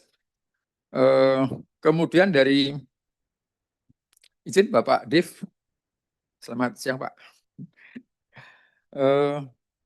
Beliau menyampaikan tentang R&D, apakah bisa ditarik? Pak Pimpinan. Ya, silakan. Ya, terlalu umum itu detailingnya yang perlu didetailkan yang mana, Pak? Saya lagi baca ini RU-nya. Oh, siap. Klausul umumnya itu begini, Jen. Memang yang sampaikan tadi tentang klausul umum tentang jumlah proyek, jumlah proyek produksi bersama itu harus detail, kemudian tingkat kandungan lokalnya juga harus detail, capaiannya misalnya 80% seperti Tang Harimau itu, kemudian jumlah SDM. Siap, jumlah SDM. Dan kemudian juga teknologi apa saja yang dikuasai, karena dalam satu kerjasama misalnya tank itu ada beberapa teknologi di dalamnya, sehingga itu harus jelas item per itemnya itu. Terus kemudian yang tidak kalah penting adalah in-hand kita. Jadi in-hand kita di Indonesia itu harus ada kemampuan industri ditingkatkan sesuai apa yang dicapai, yang ditargetkan seperti itu. Misalnya kalau ingin membuat turret, misalnya turret tank harimau Kaplan itu bisa dimasukkan di situ. Misalnya in-hand kita harus mampu membuat itu supaya transfer teknologinya itu berjalan ke arah itu izin yang kami maksudkan. Siap izin, terima kasih izin. Kembali ke dari Bapak yang terhormat Bapak Div tadi tentang apakah R&D-nya itu bisa digeser ke Indonesia. Justru izin kami menyarankan itu, menyarankan itu karena R&D itu kan hubungannya langsung dengan TOT, dengan transformasi teknologi. Kalau R&D-nya tidak dilaksanakan di Indonesia, khususnya dalam in-hand kita, itu akan menjadi kendala tersendiri. Menurut saya itu. Terus terkait juga dengan apakah kita perlu lembaga tersendiri untuk menangani industri pertahanan. Banyak opsi tadi sudah disampaikan oleh Bapak Div, apakah memperkuat fungsi yang sekarang ada atau kita meniru model di luar negeri. Jadi ada di sana itu ada model yang misalnya untuk alutsista itu ada yang menangani sendiri. Dia menangani sendiri. Misalnya tentang akuisisi itu termasuk dalamnya adalah transfer teknologi, itu mungkin bisa dilembagakan. Tetapi kalau pendapat pribadi saya adalah kalau membuat lembaga baru itu mungkin agak banyak kendalanya dan mungkin memakan waktu. Lebih efisien adalah kalau memperkuat kapasitas dari lembaga-lembaga yang sudah ada untuk menangani industri pertahanan. Kemudian yang terakhir dari Bapak Ketua Komisi 1, Bapak yang terhormat Bapak Dr. Andes Utut Adianto, bagaimana mekanisme evaluasi yang ideal? Izin Bapak Ketua, tadi udah kami singgung di depan bahwa yang ideal itu adalah bahwa dari DPR meminta laporan secara berkala dari stakeholder yang terlibat dalam TOT, dalam perjanjian kerjasama ini, sesuai dengan isi atau sesuai dengan capaian, sehingga DPR RI selaku lembaga pengawas itu bisa memonitor, misalnya klausul tentang jumlah proyek produksi bersama, sudah berapa persen capaiannya, kemudian tingkat kandungan lokal, sudah berapa persen capaiannya, termasuk jumlah SDM yang dilatih, dan juga teknologi apa yang sudah berhasil dikuasai. Demikian demikian yang terhormat Bapak-Bapak Komisi 1, jawaban dari saya. Mohon lebih kurangnya mohon maaf. Terima kasih. Terima kasih Bapak Profesor Aris. Selanjutnya kami persilakan Bapak Yoga Dharma. Baik, terima kasih pimpinan rapat. Izin kami akan menjawab secara umum langsung poin-poin yang bisa kami jawab sekarang, nanti bisa kami susulkan beberapa jawaban yang mungkin mestinya agak tertutup. Secara umum saya mengucapkan terima kasih, poin-poin yang disampaikan memang ini sangat penting. Pertanyaan dari Bapak-Bapak dari anggota Dewan Komisi 1. Misalnya di sini satu tadi bagaimana pendalaman tentang kerjasama B2U. Nah, yang kami ketahui memang walaupun ada kerjasama G2G, B2B, teknologi industri pertahanan itu tidak ada bisa transfer teknologi secara realnya. Transfer teknologi terutama key teknologi. Jadi memang teknologi industri pertahanan di pertahanan harus kita rebut. Jadi biasanya kalau yang diberikan itu misalnya kemampuan suatu teknologi sampai level 5, kita mungkin cuma diberikan level maksimum level 2 misalnya seperti itu. Level 2 juga kadang-kadang mungkin hanya level 1. Atau kadang-kadang malah ya tidak hanya produksi aja tapi untuk kemampuan riset atau kunci teknologinya tidak diberikan. Sehingga kami mengusulkan untuk memperkuat juga kerjasama B2U.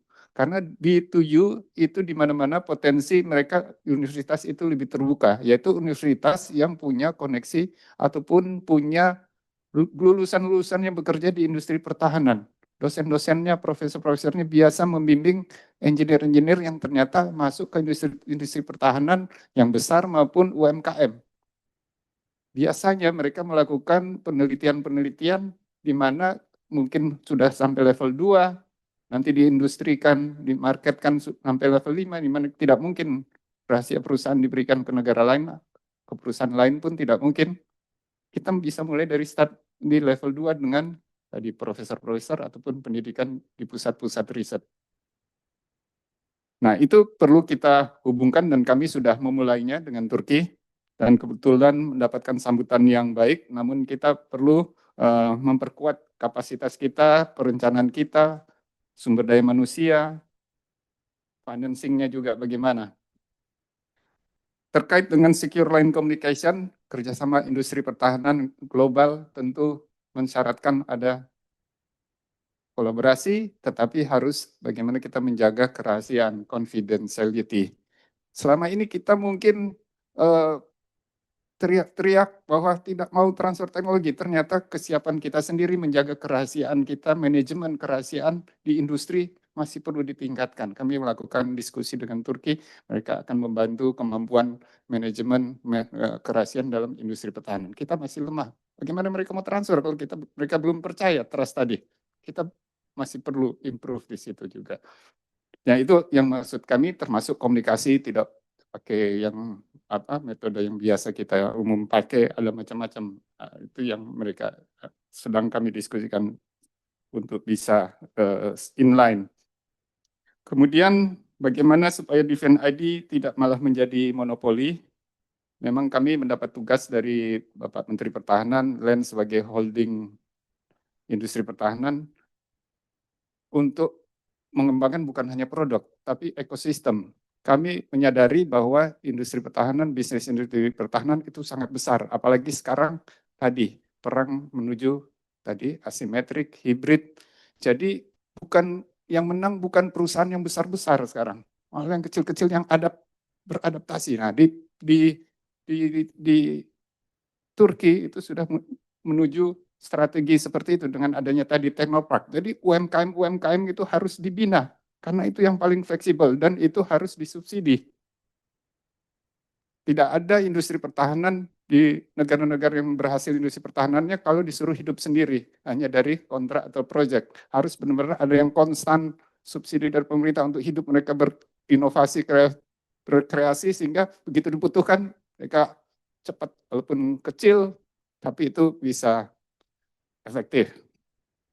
Nah, itu memang kami sudah usahakan agar kerjasama UMKM dengan Turki juga itu banyak sekali potensi dengan UMKM industri pertahanan. Jadi kami tidak melihat yang besar dengan perusahaan besar itu malah biasanya transfer teknologinya agak lebih sulit. Lebih baik kita ke tier 3 misalnya seperti itu, mereka sangat welcome. Misalnya hanya subkomponen sensornya aja, itu langsung ke power supply-nya, bukan kesatuan drone sekalian, itu biasanya lebih susah transfer teknologi, tapi ke subkomponen. Itu yang kami usahakan sekaligus menghubungkan dengan UMKM yang ada di Indonesia. Mengenai pendapat kami secara pribadi, apakah Indonesia perlu memiliki badan seperti DARPA atau SSB di Turki? Kalau saya pribadi, saya cukup banyak teman-teman juga yang berkecimpung di industri pertahanan, merasa perlu. Namun ada opsi-opsinya untuk kita saat ini. Dengan adanya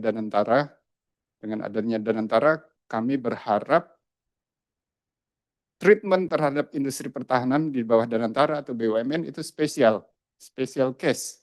Perlu adanya yang sedang kami dengar di Danantara ada pembahasan akan adanya DISF, Defense Industry Strategic Funding. Jadi kalau itu ada, itu bagus. Jadi peralatan alutsista yang kita perlukan yang memang strategis, itu harus cepat, tidak mengandalkan kalau pengadaannya untuk bisa kita mandiri memang itu penting, jangan mengandalkan pinjaman luar negeri. Makanya tadi misalnya untuk kapal selam, pinjaman luar negeri perlu waktu 1 tahun, 2 tahun untuk efektif. Survei data-data sebelumnya masih menggunakan data sebelumnya, sehingga begitu efektif sudah tidak relevan. Kabel-kabel semua sudah, misalnya kalau kita mau renovasi, kabel-kabel sudah rusak semua. Sudah semuanya di luar perkiraan, karena terlalu lama dari tanda tangan kontrak sampai dari mendapatkan kontrak sampai efektif, karena menunggu dari pinjaman luar negeri. Nah, untuk bisa transfer teknologi dengan teknologi yang cepat berubah, nah ini tadi Danantara perlu didukung dari Bapak Ibu Komisi 1 DPR agar program atau mekanisme tadi melalui DISF, Defense Industry Strategic Funding, itu sangat bagus untuk mempercepat sehingga yang strategis memang kita mau punya kemandirian itu didukung, diberikan dana waktu untuk pengadaan procurement alutsista yang strategis dan sehingga bisa cepat kita melakukan respons. Ya, mohon maaf pimpinan, Silakan. pendalaman Pak Yuda ya. Ya, siap. Mangga. Sebegitu mohon maaf ya, sejauh mana land ini yang akan menuju ke seperti yang Bapak utarakan itu, bagaimana Pak? Kami sebagai holding industri pertahanan, posisi kami memang di bawah Danantara, juga di bawah koordinasi Kementerian Pertahanan, dalam hal ini Pak Menhan, kami mengikuti arahan. Jadi dalam hal ini kami hanya memberikan saran-saran, tapi kami tidak dalam posisi untuk yang menentukan, begitu Pak. Baik, ya birokrat asli ini. Pertanyaan lanjutan saya ini, kalau saya sih setuju saja supaya ada lebih terorganisir ya, termasuk di dalamnya masalah anggaran. Ya, tapi saya berharap, saya ini baru 4 periode di sini dan di Komisi 1 terus. Soal keputusan di dalam pengadaan dan membuat alutsista itu juga harus ada kontinuitas.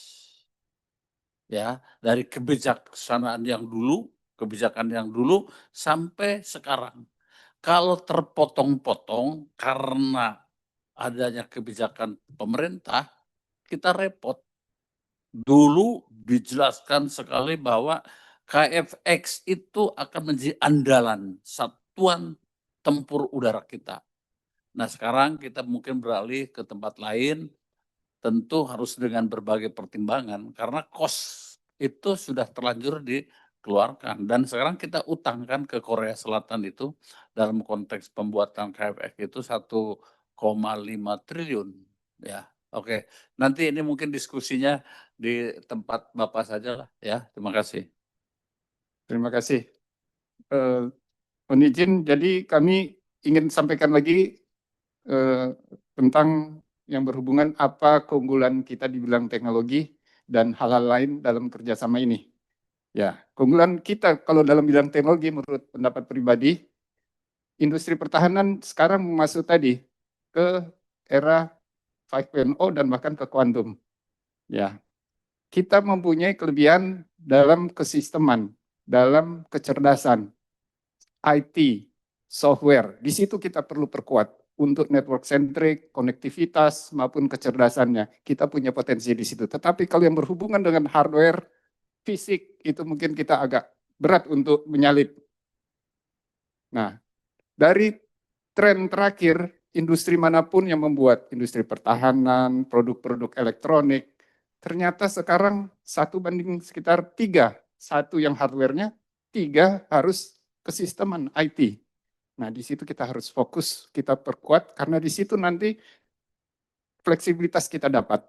Kalau hanya di hardware-nya aja, mungkin hardware biasanya produknya diproduksi bisa diupdate setelah 5 tahun, tapi software secara kontinus banyak kerjaan untuk mengantisipasi kelemahan-kelemahan dari hardware tersebut untuk bisa efektif optimal. Nah, di situ keunggulan kita di mana Indonesia di bawah UMKM sebenarnya sudah bisa mensuplai algoritma software ini keluar, bahkan akhirnya yang saya tahu diklaim bahwa itu produk dari negara besar, misalnya dari negara tertentu, ya negara besar, negara barat. Kita punya kemampuan untuk di situ. Itu. Kalau yang lainnya menurut kami kelebihan kita punya raw material. Kerjasama dengan Turki, mereka perlu misal, perlu aluminium, kita bisa melakukan downstream hilirisasi, di mana kita minta industri kita untuk raw material, misalnya aluminium kita naikkan ke aerospace grade atau military grade. Nah, itu kesempatan untuk kita meningkatkan nilai tambah. Itu kelebihan kita punya raw material. Kemudian yang berikutnya adalah letak geografis kita. Dalam pengembangan teknologi, terutama misal rudal itu, Turki sudah keterbatasan tempat karena dia di tengah-tengah daratan sekelilingnya. Untuk uji coba yang lebih jauh, tidak diberi izin. Kita punya tempatnya. Kita bisa tembak ke international water untuk uji coba. Mereka tertarik, kami sudah berdiskusi. Itu yang perlu kita perjuangkan untuk bagaimana kita nggak kobedir, tetapi bagaimana secara birokrasi maupun sebisa mungkin kita ada investasi di situ untuk menangkap peluang bahwa nanti yang bisa uji coba bukan dari mereka juga, dari lain-lain, tapi kita punya fasilitasnya di mana mereka mungkin sewa atau menggunakan tempat kita. Itu yang bisa kami sampaikan, lainnya kami akan sampaikan secara tertulis. Terima kasih. Terima Pak kasih Pimpinan banyak Pak Profesor Yoga. The last but not least, Profesor Muhammad Faisal Karim. Ya, terima kasih pimpinan. Mungkin saya akan coba lihat secara umum dulu dan ini sebatas apa ya perdebatan akademik yang mungkin bisa diterima atau enggak. Jadi kalau kita lihat sebenarnya kenapa sih kita nggak bisa selalu dapat partner yang bagus untuk melakukan transfer teknologi? Simply this is the price of bebas aktif. Karena ya tadi bebas aktif bisa setuju bisa enggak muncul di era perang dingin di mana dua kutub ini mencoba untuk mau treat orang-orang yang non-align. Jadi menjadi bebas dan melakukan apa yang disebut dengan hedging dan lain sebagainya itu worth buat orang yang melakukannya. Nah, namun sekarang posisi geopolitik udah berbeda. Kalau kita lihat contohnya Turki 2 dekade yang lalu sangat tergantung sama Amerika Serikat. Tapi tetap dia mampu melakukan upaya industrialisasi dan pengembangan militer mereka simply karena mereka dipercaya menjadi bagian dari NATO. Begitu juga dengan Korea Selatan. Jadi saya melihat kalau dari 2 negara Global South, kalau bisa dikatakan Global South Turki, itu adalah Turki dan Korea Selatan yang mampu mengembangkan industri militer. Dan kenapa? Karena ada military umbrella-nya Amerika Serikat, teknologinya ada. Dan kenapa Amerika mau memberikan lisensi dan segala macam? Simply karena mereka adalah teman kita. Nah, sedangkan Indonesia, kalau saya lihat karena kita memiliki idea of bebas aktif yang mungkin perlu diredefinisikan Bapak Ibu sekalian, di mana after non-alignment itu apa sih? Karena kalau kita lihat contohnya tadi Pak T.B. Hasanuddin bilang kita bukan fakta tapi jadi fakta ya Pak ya. Karena kalau saya melihat at the end of the day itu yang akan terjadi. Contohnya Singapura selalu bilang they are hedging toward the US on China, but in reality their military agreement sangat kental dengan Amerika Serikat. Apakah itu akan mengganggu hubungan dengan Cina? Mungkin beberapa hal, tapi kemampuan diplomasinya mereka oke. Turki juga gitu. Turki NATO dekat sekali walaupun ditolak sama Uni Eropa selalu mendekati NATO. Apakah dia nggak bisa dekat sama Rusia? Bisa. Kenyataannya Turki adalah salah satu dalam tanda kutip ya partnernya Rusia dalam hal oil dan segala macam. Dan mungkin tadi disebutkan juga S-400 Turki beli, kita disanksi sama Amerika. Apa-apa disanksi sedikit. Tapi bottom line adalah I'm part of the US. Nah, kalau memang kita mau benar-benar mengembangkan industri kita, ya pertama tentunya ancaman ada. Nah, Indonesia ini kan diberkahi dengan ya secara strategic thinking kita nggak kayak Turki. Turki itu emang di atas musuh, di sebelah musuh. Intinya ada ancaman lah. Kalau Indonesia di bawah Australia, ya kan Asia Tenggara juga relatively peaceful sehingga kalau nggak ada internal seperti itu, maka yang mungkin bisa kita lakukan adalah ya hop in. Mungkin akan terkesan, oh ini bukan bebas aktif. Ya bebas aktif ujung-ujungnya apa sih?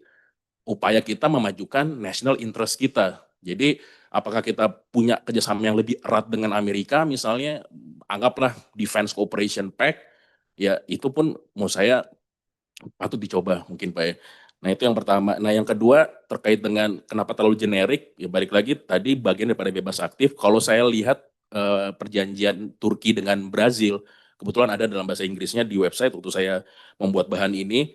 Mereka sangat detail dalam artian kalau Indonesia cuma 12 pasal kalau nggak salah, Brazil itu 22 pasal, dan pasalnya itu ngomong tentang haki, dia bilang.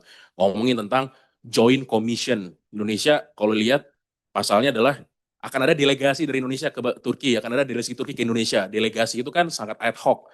Tapi di perjanjian Brazil sama Turki itu jelas ada joint commission, keputusan ada di joint commission tersebut. Joint commission mau diapain nanti. Jadi dari situ aja kelihatan apa namanya ya memang mungkin Indonesia harus hati-hati, kita nggak mau ada joint commission, takutnya kalau ada joint commission kesannya jadinya ada suatu fakta dan lain sebagainya, tapi itu tadi yang disebut oleh Prof. Aris sangat generik. Nah apalagi kalau kita ngomongin tentang perjanjian Turki sama Azerbaijan yang itu memang udah ada transfer teknologi dari Turki ke Azerbaijan dan lain sebagainya, itu udah sampai level technical assistance. Jadi diatur kalau kita ngomongin tentang apa namanya transfer teknologi ada teknikalnya, itu udah menunjukkan ini Turki bersedia.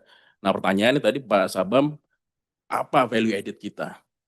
Ya kita bukan siapa-siapanya Turki. Ya kita negara middle power, MIKTA, kita part of the MIKTA. But then again, MIKTA sampai sekarang juga pada tahap yang sangat levelnya normatif Pak. Ya tadi juga mungkin kalau sama Cina kita punya sesuatu yang anchoring mereka. Kita punya nikel. Mau nggak mau dia harus datang. Nah dalam konteks industri militer, kalau menurut saya paling penting anchornya tadi defense cooperation yang jauh lebih sifatnya dalam dan tidak hanya sekedar kerjasama yang sebagaimana yang kita miliki sekarang. Nah terakhir mungkin terkait dengan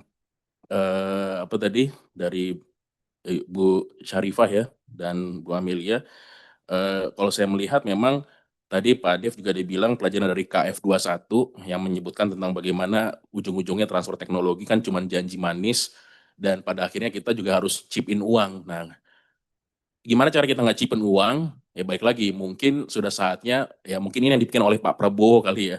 Ya udah kita kasih aja Kertajati. Perhaps itu mungkin adalah bagian daripada membuat Amerika dan sekutu-sekutunya nyaman dengan Indonesia sehingga akan ada proses yang lebih dalam daripada itu. Karena apa sekali lagi choke point daripada weaponized interdependence yang ada sekarang itu mau nggak mau membuat kita harus merethinking bebas aktif. Bebas aktif nggak mesti non-alignment, bebas aktif itu intinya adalah kepentingan kita terpenuhi, apakah alignment bisa, mungkin. Jadi jangan takut dengan kata-kata alignment, mungkin seperti itu dari saya, terima kasih. Baik, terima kasih. Dari anggota ada lagi? Cukup? Coba tayangkan hasil, bukan kesimpulan ini namanya hasil catatan rapat.